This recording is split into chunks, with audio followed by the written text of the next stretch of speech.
korupsyon ay hindi lamang pagnanakaw ng pera. It steals opportunity, it steals dignity, and it steals hope. And ultimately, it steals freedom itself. Today, we celebrate not merely a date, but the courage of a people who fought for freedom and sovereignty.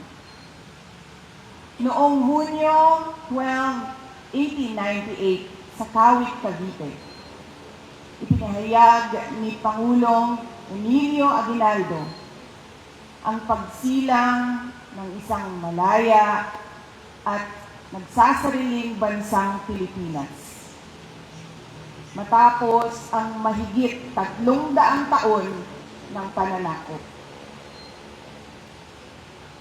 But freedom was never a gift. It was paid for and earned through courage.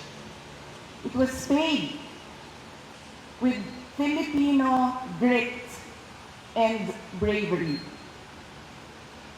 When the Treaty of Paris transferred our homeland from one colonial master to another without the consent of the Filipino people, our forebears refused to be bought and sold like property.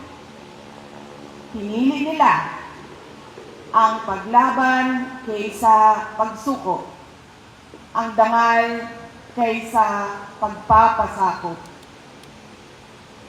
This is our inheritance. Lumaban tayo sa bawat puwersang nagtatangkang magdikta ng ating kapalaran. Thousands gave their lives so that one flag and one flag alone would fly over this republic. That is our identity. That is our duty. We fought for our sovereignty against foreign invaders. But sovereignty is not lost only to those who come from foreign shores. Nawawala rin ito sa tuwing ang serbisyo publiko ay nagiging pribadong negosyo. Kung ang mga opisyal ng gobyerno ay mala sindikato sa pagnanakaw ng pera ng bayan. Every peso stolen from the people's treasury steals a child's freedom from hunger. It steals a student's freedom from illiteracy or substandard education. It steals a patient's freedom to obtain quality health care. It steals a worker's freedom to earn a decent living. Every ghost project is a classroom never built. Every corrupt contract is a road that was never built for farmers to bring their produce to the market. Ang korupsyon ay hindi lamang pagnanakaw ng pera. It steals opportunity. It steals dignity. And it steals hope. And ultimately, it steals freedom itself. Rizal, Bonifacio, Luna, and thousands of other Filipino heroes fought so that every Filipino could live with justice dignity, opportunity, and hope. Mga kababayan, freedom is never permanent unless it is defended. Sovereignty survives only when a people refuse to surrender it. Hope survives when citizens refuse to accept bad governance as their destiny.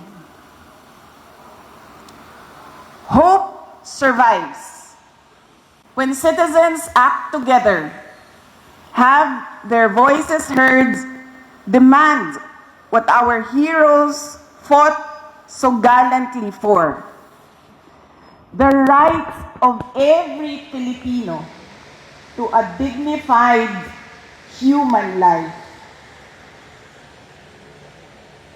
Hope survives when our people believe they have a better future. On this Independence Day, let us resolutely stand up for truth, for accountability, for freedom, and for sovereignty. Piliin natin ulit ang paglaban kaysa pagsuko, ang dangal kaysa sa pagpapasakop. Piliin natin ang katotohanan. Piliin natin ang pananagutan. At higit sa lahat, piliin natin ang pag-asa. Mubarog ug makigbisog kita batok sa tanang puwersa nga musulay sa pagbuot sa atong kapalaran. Uban sa paglaom nga nagikan sa dili malupig nga gahom sa kasing-kasing sa katawhang Pilipino. Ang Independence Day mao ang atong adlaw sa paglaom nga ang kagawasan ug soberanya mao gyud ang atong tinuod ug malungtarong kabilin. Mga kababayan, ang lahat ng ginagawa natin ay para sa Diyos, sa bayan, at bawat pamilyang Pilipino. Syukran.